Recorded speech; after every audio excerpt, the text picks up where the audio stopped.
മലയാള സിനിമയുടെ ഭാഗമായി വളരെയേറെ വിഷമമുണ്ടാക്കുന്ന ഒട്ടേറെ ദുഃഖകരമായ ഒരു വാർത്തയാണ് ഇന്നലെ വൈകിട്ടോടെ പുറത്തു വന്നത്. മലയാള സിനിമയുടെ അവിഭാജ്യ ഘടകമായി സജീവമായി സിനിമാ രംഗത്തുണ്ടായിരുന്ന സലീം കുമാർ അന്തരിച്ച വാർത്തയാണ് ഇന്നലെ വൈകിട്ടോടെ പുറത്തു വന്നത്.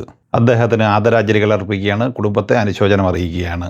ഇനി വിവിധ സിനിമകളുടെ കളക്ഷനുമായി ബന്ധപ്പെട്ട റിപ്പോർട്ടിലേക്ക് വന്നാൽ ജൂൺ 5 തിയേറ്ററിലെത്തി മികച്ച അഭിപ്രായം നേടുന്നത് മുന്നേറിക്കൊണ്ടിരിക്കുന്ന മലയാള സിനിമയാണ് മോളിവുഡ് ടൈംസ്. നസ്ലിൻ നായകനായി അഭിനവ് സുന്ദർ നായക സംവിധാനം ചെയ്ത ഈ സിനിമയിൽ സംഗീത് പ്രതാപ്, ഷറഫുദ്ദീൻ, അൽതാഫ് സലീം, റോഷൻ ഷാനവാസ് എന്നിങ്ങനെയായിരുന്നു പ്രധാന താരങ്ങൾ. ചിത്രം ആദ്യ ദിവസം കേരളത്തിൽ കളക്ട് ചെയ്തിരുന്നത് 1,85,00,000 രൂപയായിരുന്നു. രണ്ടാം ദിവസമായി ഇന്നലെ ശനിയാഴ്ച കേരളത്തിൽ കളക്ട് ചെയ്തത് 1,80,00,000 രൂപയാണ്. കളക്ഷനായി 228,82,00,000 കളക്ട് ചെയ്ത ഈ സിനിമ അങ്ങനെ 2 ദിവസം കൊണ്ട് കേരളത്തിൽ 3,65,00,000 രൂപയാണ് സിനിമ നേടിയെടുത്തിട്ടുള്ളത്. റെസ്റ്റ് ഓഫ് ഇന്ത്യയിൽ നിന്ന് 2 ദിവസം കൊണ്ട് സിനിമ 65,00,000 രൂപയും സ്വന്തമാക്കിയിട്ടുണ്ട്. അങ്ങനെ ആദ്യ 2 ദിവസം കൊണ്ട് ഇന്ത്യൻ ഗ്രോസായി സിനിമ നേടിയെടുത്തത് 4,30,00,000 രൂപയാണ്. വിദേശത്ത് നിന്ന് 2 ദിവസം കൊണ്ട് 3,70,00,000 റേഞ്ചിൽ സിനിമ നേടിയെടുത്തിട്ടുണ്ട് എന്നാണ് റിപ്പോർട്ട്. അങ്ങനെ വേൾഡ് വൈഡ് കളക്ഷനായി 2 ദിവസം കൊണ്ട് 8 കോടി റേഞ്ചിലാണ് സിനിമ എത്തിച്ചേർന്നിരിക്കുന്നത്. മൂന്നാം ദിവസം ഇന്ന് ഞായറാഴ്ച മണിക്കൂറിൽ ബുക്ക് മൈ ഷോയിലൂടെ ഈ സിനിമയ്ക്ക് വിറ്റുകൊണ്ടിരിക്കുന്നത് 3,500-4,000 ടിക്കറ്റുകൾ വരെയാണ്. ജൂൺ 4 വ്യാഴാഴ്ച തിയേറ്ററിലെത്തിയ തെലുങ്ക് പാൻ ഇന്ത്യൻ സിനിമയാണ് പെദ്ദി. ജി ബാബു സന സംവിധാനം ചെയ്ത ഈ സിനിമയിൽ രാം ചരൺ, ശിവരാജ് കുമാർ, ജാൻവി കപൂർ, ജഗപതി ബാബു, ദിവ്യേന്ദു, ബൊമൻ ഇറാനി എന്നിങ്ങനെയായിരുന്നു പ്രധാന താരങ്ങൾ. സിനിമയുടെ വ്യാഴം, വെള്ളി, ശനി എന്നിങ്ങനെ ആദ്യ 3 ദിവസത്തെ കേരള കളക്ഷൻ റിപ്പോർട്ട് പുറത്തു വരുമ്പോൾ 37,05,000 രൂപയാണ് നേടിയെടുത്തിട്ടുള്ളത്. ട്രാക്കേഴ്സ് റിപ്പോർട്ട് പ്രകാരം ആദ്യ 3 ദിവസം കൊണ്ട് ഇന്ത്യൻ ഗ്രോസായി സിനിമ നേടിയെടുത്തിരിക്കുന്നത് 152,25,00,000 രൂപയും വേൾഡ് വൈഡ് ഗ്രോസായി നേടിയെടുത്തിരിക്കുന്നത് 200 കോടി റേഞ്ചിലുമാണ്. മോഹൻലാൽ നായകനായി ജീത്തു ജോസഫ് തിരക്കഥ തയ്യാറാക്കി സംവിധാനം ചെയ്ത് മെയ് 21 തിയേറ്ററിലെത്തി ഓൾ ടൈം ബ്ലോക്ക് ബസ്റ്റർ വിജയം നേടിയെടുത്ത് മുന്നേറിക്കൊണ്ടിരിക്കുന്ന മലയാള സിനിമയാണ് ദൃശ്യം 3. ചിത്രം 3ാമത്തെ ഞായറാഴ്ച കൂടിയായ 18ാം ദിവസത്തിലേക്കാണ് ഇന്ന് എത്തിച്ചേർന്നിട്ടുള്ളത്.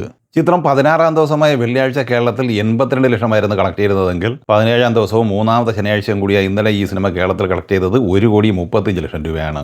അങ്ങനെ 17 ദിവസം കൊണ്ട് കേരളത്തിൽ 84,40,00,000 രൂപയാണ് ദൃശ്യം 3 സ്വന്തമാക്കിയിരിക്കുന്നത്. വെള്ളിയാഴ്ച വരെയുള്ള 16 ദിവസം കൊണ്ട് വേൾഡ് വൈഡ് കളക്ഷനായി 228,82,00,000 കളക്ട് ചെയ്ത ഈ സിനിമ ഇന്നലെ ശനിയാഴ്ച വേൾഡ് വൈഡ് കളക്ഷനായി സ്വന്തമാക്കിയത് 1,75,00,000 രൂപയായിരുന്നു. അങ്ങനെ 17 ദിവസം പിന്നിടുമ്പോൾ ദൃശ്യം 3 നേടിയെടുത്തിരിക്കുന്നത് 230,60,00,000 രൂപയാണ്. സൂര്യനായകനെ RJ ബാലാജി സംവിധാനം ചെയ്ത് മെയ് 15 തിയേറ്ററിലെത്തി ബ്ലോക്ക് ബസ്റ്റർ വിജയം നേടിയെടുത്ത് മുന്നേറിക്കൊണ്ടിരിക്കുന്ന തമിഴ് സിനിമയാണ് കറുപ്പ്. ചിത്രത്തിന്റെ വെള്ളിയാഴ്ച വരെയുള്ള 22 ദിവസത്തെ വിശദമായ കളക്ഷൻ വിവരങ്ങൾ പുറത്തു വന്നിട്ടുണ്ട്. തമിഴ്നാട്ടിൽ ഈ സിനിമ 22 ദിവസം കൊണ്ട് സ്വന്തമാക്കിയിരിക്കുന്നത് 161,30,00,000 രൂപയാണ്. കർണാടകയിൽ 24,04,00,000, തെലുങ്ക് സംസ്ഥാനങ്ങളിൽ 36,95,00,000, കേരളത്തിൽ 14,26,00,000, റെസ്റ്റ് ഓഫ് ഇന്ത്യയിൽ 3,18,00,000 എന്നിങ്ങനെ 239,73,00,000 രൂപയാണ് ഇന്ത്യൻ ഗ്രോസ്. വിദേശത്ത് കളക്ട് ചെയ്തിരിക്കുന്നത് $8.33 മില്യൺ, അതായത് 79,94,00,000 രൂപ.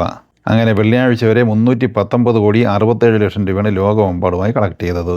ഇനി 23ാം ദിവസമായ ഇന്നലെ ശനിയാഴ്ചയിലേക്ക് വന്നാൽ ഇന്നലെ തമിഴ്നാട്ടിൽ 1 കോടിക്ക് മുകളിലാണ് പ്രതീക്ഷിക്കുന്നത്. അങ്ങനെ തമിഴ്നാട്ടിൽ 23 ദിവസം കൊണ്ട് 162,50,00,000 റേഞ്ചിലാണ് സിനിമ എത്തിച്ചേർന്നിട്ടുള്ളത്. സിനിമയുടെ 23 ദിവസത്തെ വേൾഡ് വൈഡ് കളക്ഷൻ പ്രതീക്ഷിക്കുന്നത് 322 കോടി റേഞ്ചിലാണ്.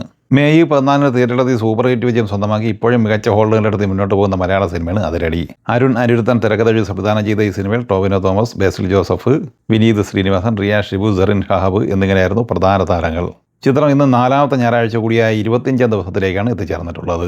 ഇന്നലെ ശനിയാഴ്ച വരെയുള്ള 24 ദിവസം കൊണ്ട് കേരളത്തിൽ ഈ സിനിമ കളക്ട് ചെയ്തിരിക്കുന്നത് 36,84,00,000 രൂപയാണ്. സിനിമയുടെ വേൾഡ് വൈഡ് കളക്ഷൻ 68-69 കോടി റേഞ്ചിലും എത്തിച്ചേർന്നിട്ടുണ്ട്. ഈ ജൂൺ മാസത്തിൽ ചിത്രത്തിന്റെ OTT റിലീസ് ഉണ്ടാകും എന്ന വാർത്ത പുറത്തു വന്നിട്ടുണ്ട്. സോണി ലീവ് OTT പ്ലാറ്റ്ഫോം വഴി ഈ വരുന്ന ജൂൺ 19 ഈ ചിത്രത്തിന്റെ സ്ട്രീമിംഗ് ആരംഭിക്കുന്നത്. ഷെയ്ൻ ദഗൻ നായകനെ മാർട്ടിൻ ജോസഫ് സംവിധാനം ചെയ്ത് മെയ് 8 തിയേറ്ററിലെത്തി വളരെ മികച്ച അഭിപ്രായം നേടിയെടുത്ത ഒരു ക്രൈം ഇൻവെസ്റ്റിഗേഷൻ ത്രില്ലർ സിനിമയാണ് ദൃഢം. ഈ സിനിമ ഫൈനൽ കേരള കളക്ഷനായി നേടിയെടുത്തത് 4 കോടി രൂപയായിരുന്നു. ഫൈനൽ വേൾഡ് വൈഡ് കളക്ഷനായി നേടിയെടുത്തത് 7 കോടി റേഞ്ചിലുമായിരുന്നു. തിയേറ്ററിൽ ഈ സിനിമ പരാജയമായിരുന്നുവെങ്കിലും മികച്ച OTT ബിസിനസ് ഈ സിനിമയ്ക്ക് കിട്ടിയിട്ടുണ്ട്. ജിയോ ഹോട്ട്സ്റ്റാർ വഴി ഈ വരുന്ന ജൂൺ 12 ഈ ചിത്രത്തിന്റെ സ്ട്രീമിംഗ് ആരംഭിക്കുന്നതാണ്. ഈ സിനിമകളെക്കുറിച്ചും വീഡിയോ സംബന്ധമായി നിങ്ങളുടെ അഭിപ്രായങ്ങൾ കമൻറ്റായി പറയുക. വീഡിയോ ഇഷ്ടമായ ലൈക്ക് ചെയ്യുക. നമ്മുടെ ചാനൽ സബ്സ്ക്രൈബ് ചെയ്യുന്ന കാര്യം കൂടി പരിഗണിക്കുക. വീഡിയോയുടെ നോട്ടിഫിക്കേഷൻ ലഭിക്കാൻ ബെല്ലൈക്കൺ കൂടി എനേബിൾ ചെയ്യുക. പുതിയ മറ്റൊരു വീഡിയോയുമായി വീണ്ടും കാണാം. എല്ലാവർക്കും ഒരിക്കൽ കൂടി നന്ദി, നമസ്കാരം.